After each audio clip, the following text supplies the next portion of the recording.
Hiki ni kikosi cha M23 hapa kwenye ofisi ya mji wa Uvira ambako wameanza safari yao.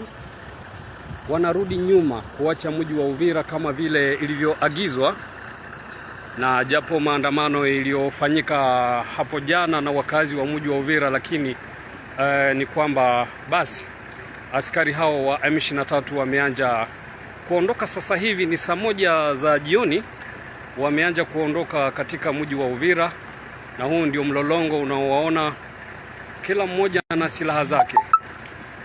Haijulikana watarudi kilomita ngapi kwenye mji wa Uvira, lakini ndio hivyo unavyoona, kila kamanda, kila mtu na silaha yake,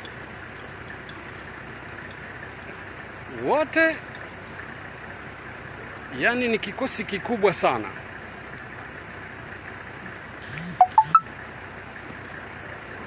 Na haijulikane wanarudi nyuma hadi wapi, lakini kamanda wao wamesema kwamba wanatoka katika mji wa Uvira, wanarudi nyuma kama vile ilivyoagizwa na serikali ya Marekani na mataifa mengine kuomba kwamba askari wa M23 waweze kuondoka katika mji wa Uvira, japo maandamano yaliyofanyika hapo jana, lakini basi ndio hivyo unawaona wako kwenye mlolongo wanaondoka.